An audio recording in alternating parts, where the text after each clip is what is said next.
Hello, and thanks for joining. My name is Jeff Demuth. I'm a solutions architect at AWS, based out of Austin, Texas. And today we're going to walk through deploying Esri's GeoAnalytics engine, which is a Spark framework for geospatial processing. And we're going to deploy that on AWS EMR, which is our Elastic MapReduce, which is a managed Hadoop Spark service for big data processing. And so you can combine those two basically for big data geospatial processing. So with that, we'll go ahead and jump into it. I'm logged into the AWS console here. And I'm going to launch my EMR cluster from a command prompt, from the command shell here.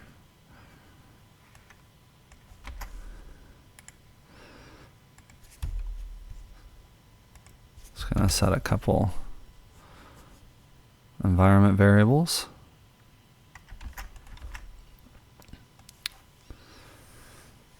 And this is the command that I'm going to run. So create cluster, we'll call it GeoAnalytics, give it a bucket name for logs and some libraries.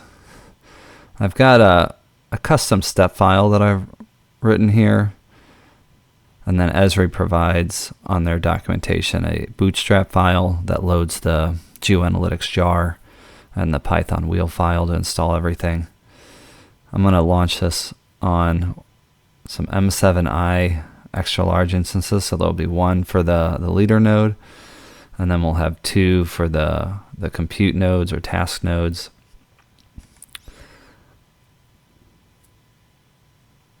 And then I'm going to do 80 gig volumes. Also, Esri recommends setting these Spark plugins, the Cryo registrator, and the Spark serializer. So let's go ahead and run this.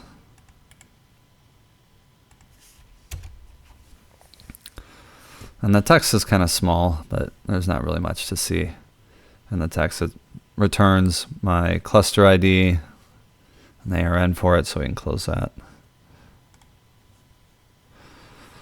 So now if I go into EMR,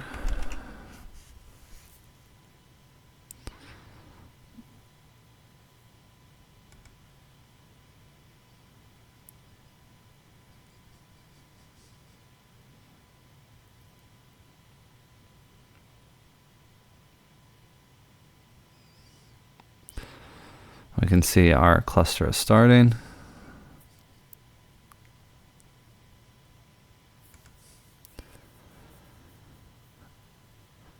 And this will take about 7 minutes to boot up. I've got a lot of extra steps that I'm running in that EMR step file. One of which, in our EMR service, we have a managed notebook capability that attaches to the cluster. But in my step script, I actually install a Jupyter notebook locally. I've just had better luck with some of the visualization libraries that way, because Jupyter is actually running on the instance, and you have less, they call them magic commands, where when Jupyter's running kind of in an external environment and not on the Spark environment directly, passing variables back and forth can get a little tricky. So it's just a little bit easier that way, but both ways work well and are effective. So I'll let this run for about 5 minutes and then I'll hop back on. All right, and I'm back. Cluster's been running for about 9 minutes. So go down here, grab the primary node, copy its IP address, drop that into URL. I've got it listed on port 8887.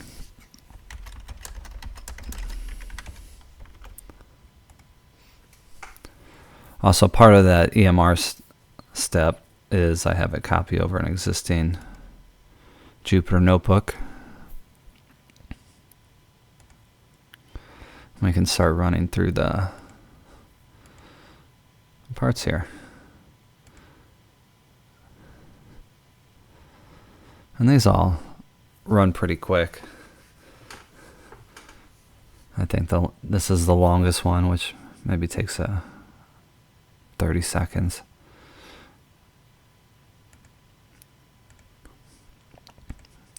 Authorize it with our Esri authorization file. So they sent me a PRVC file, and then I had to download their authorization tool that converted the PRVC file into this ECP file that I needed.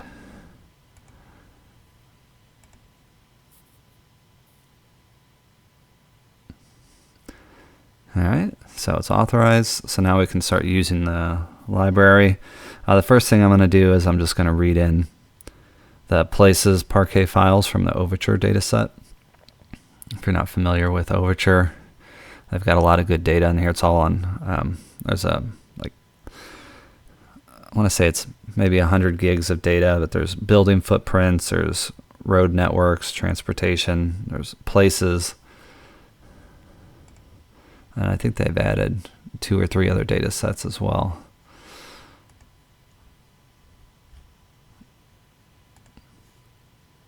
And it's actually really easy to explore too. If you've got the AWS CLI installed, you can copy this link.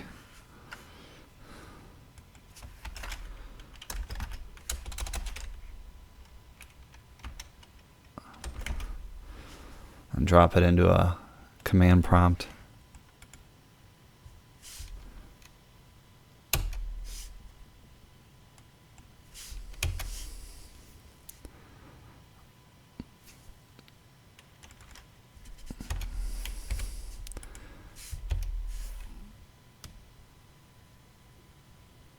Computer's running a little sluggish today. Yeah, there we go. So buildings, places, transportation, divisions, addresses. And then if you go into these subdirectories, it's just Parquet files. So go ahead and run this.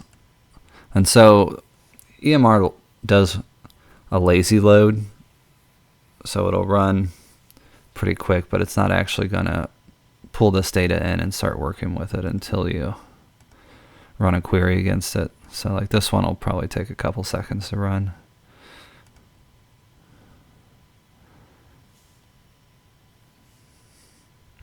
And there we can see data from those Parquet files.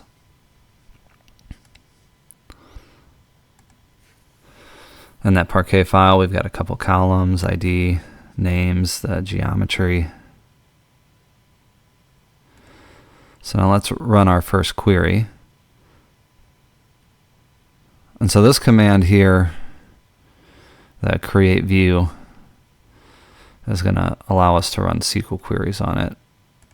So I'm going to run this query here and then drop the results into a new data frame.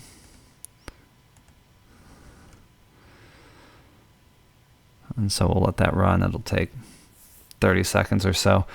And this data set isn't partitioned well. I like to partition these by geohash.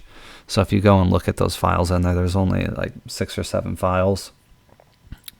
I'll partition these by geohash, or you could use something like zip code, but you want lots of small files.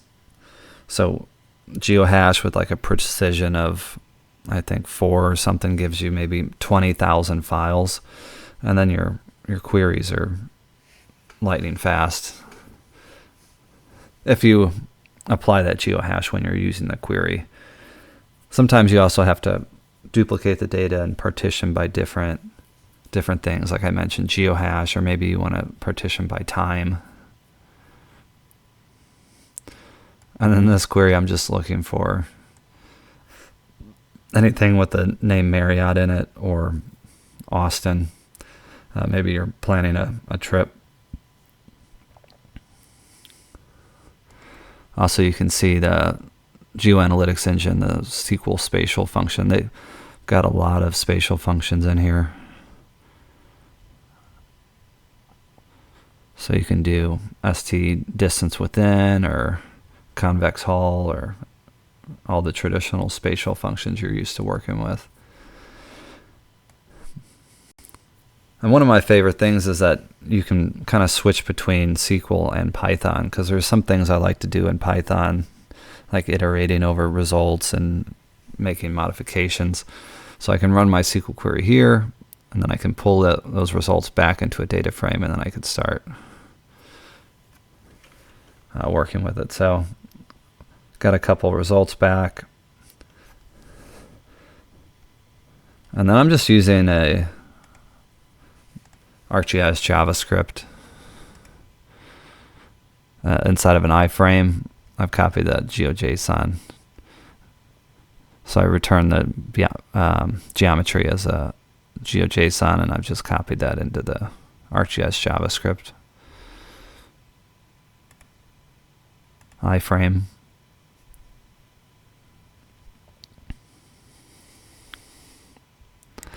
And there we can see I found some Marriotts in Austin, although this one's debatable.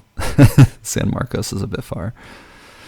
But yeah, if I wanted that to be more accurate, I'd just pass ST within and give it the polygon surrounding Austin. And with that, so I'll share that EMR step file for the setup and the bootstrap file that I used, and also this Jupyter notebook. A couple other points I want to touch on real quick too is like why you would use this, because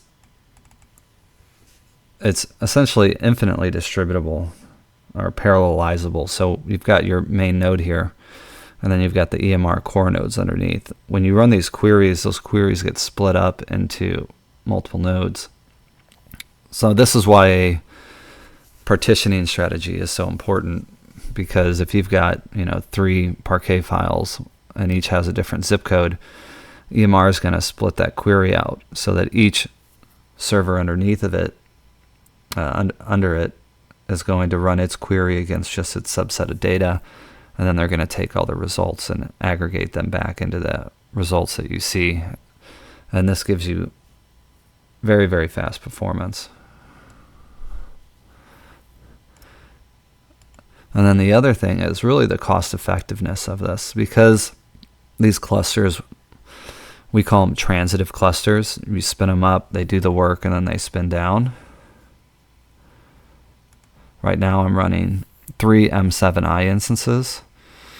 These instances are 20 cents an hour. So if I ran this for an hour, which I'm actually only really running this for maybe 15 minutes, it's a fraction of that. But if I ran this for an hour, this whole query and workflow would cost me 60 cents.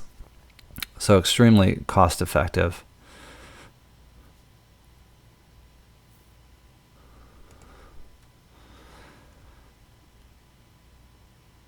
And that's all I had for this video. So hope you enjoyed. Like and subscribe.